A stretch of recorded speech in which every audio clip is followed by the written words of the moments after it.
Now we will understand the poem written by William Butler, The Lake Isle of Innisfree. So this well-known poem explores the poet's longing for the peace and tranquility of Innisfree, a place where he spent a lot of time as a boy. So this poem is a lyric. This poem is a lyric. So let us know something about the poet.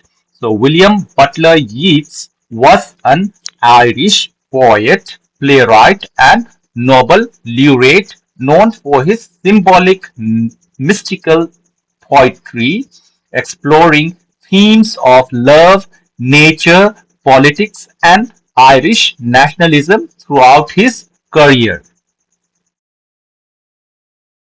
Continuing stanza wise, let me read the stanza, then I will try to explain as simple as I can.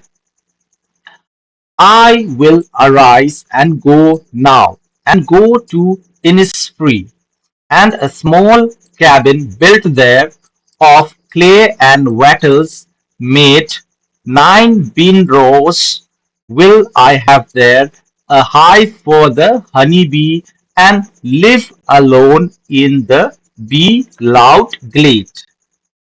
Here in this first stanza, the poet expresses a desire, longing to leave his current life, the busy life, and move to Innisfree, where he will build a small cabin from natural things like clay and wattles, a type of woven twigs. He envisions he will do cultivating there, okay, with 9 rows of beans and keeping a hive for honey, living alone in a peaceful atmosphere environment, bee filled glade. So, in this stanza, two poetic devices he had used, that is of imagery and alliteration. Imagery creates a vivid picture of the cabin, okay, of the cabin. This is the imagery. Small visionary, that means vivid picture he is describing here, and bin rows and hive. This. So these are called, okay, vivid picture. The poetic device that he used is of imagery. Second, alliteration. He used in this stanza the poetic device of alliteration. Alliteration. Alliteration. That is the be loud glade. Be loud glade. Repeated initial consonant sounds for emphasis. Okay. Be glade. Here uses repeated initial consonant sounds for emphasis. Second stanza, and I shall have some peace, for peace comes dropping from the veils of the morning to where the cricket sings, there midnights all a glimmer, and noon a purple glow, and evenings full of the linnet's wings. In the second stanza, the speakers anticipates finding peace at Innisfree, which he describes as slowly arriving with the morning mist and the sound of crickets. The imagery evokes a serene atmosphere where midnight sparkles, noon is bathed in and evenings are filled with of linnet's small songbird. So poetic device here again used is of imagery, that is vivid description of nature like morning midnight glimmer, noon glow, linnet wings. This enhances the sense of tranquility. And second poetic device he used in the second stanza is of personification. Personification. That is, peace is depicted as something that drops slowly, adding to the serene mood. That means peace. The word peace here, okay? This is of personification, okay? So moving ahead with the third stanza, let me read. I will arise and go now, for always night and day I hear the lake water lapping with low sounds by the shore, while I stand on the roadway or on the pavements grey. I hear it in the deep chord. Here in the third, the speaker finally resolved to go to the Innisfree because the sound of the lake's water lapping at the shore is a constant comfort. Even when he is far away, the sound of the lake water resonates deeply within him, contrasting with the grey urban environment where he currently resides, where currently he is standing.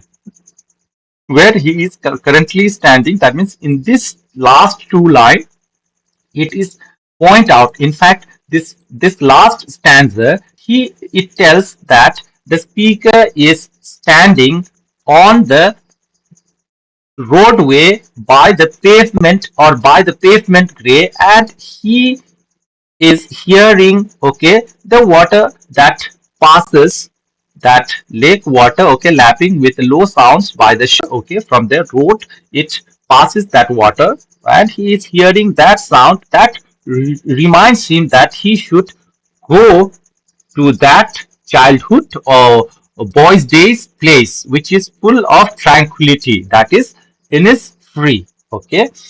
So finally, here the poet uses three poetic devices, that is repetition, imagery, and metaphor. So repetition here it is I will rise and go. It is repeated. I will rise and go now. Okay. Again, we will see this in the first stanza. I will rise and go now. So these two words are two phrases we can say are repeated, and so it is called what type of devices? Repetition. Repetion. Repetition. That emphasizes the speaker's resolve, solution. Second, imagery. Imagery.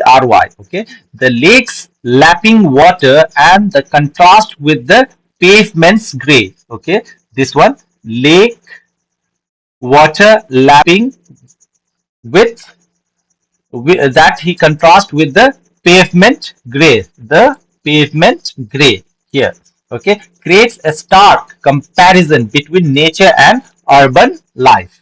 Okay, the lake water lapping is a natural thing, peaceful, or we can say that um, peaceful that he is getting there.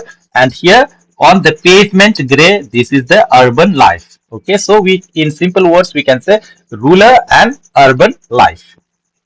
Third poetic device in this stanza he uses is of metaphor. The sound of the lake. Okay, the sound of the lake. The sound of the lake water represents the speaker's inner longing and peace. So finally, overall, Yeats, the poet, uses vivid imagery, personification, and repetition to convey the speaker's deep longing for the peace and natural beauty of Innisfree, contrasting it with the monotony of city life. So, what we learn, what moral lesson we learn from this poem is that true True peace and contentment are found in harmony with nature, away from the distractions of urban life. True peace and contentment are found in harmony with nature, away from the distractions of urban life. So let me conclude the summary of this poem like this. In the Lake Isles of Innisfree, Yeats expresses a deep longing for a tranquil life away from the city's bustle life. The speaker dreams of building a small cabin on Innisfree, living in harmony with nature, cultivating beans and keeping bees.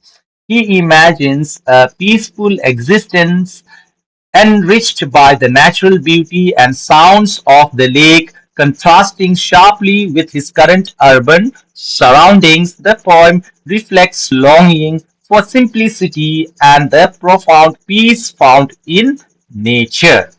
So, this is all about what the poet wants us to understand. Obviously, we also have our longings and we want this type of peace and happiness. So, this is all about the Lake Isle of Innisfree. And thank you, and keep on reading, revising for better understanding. Thank you.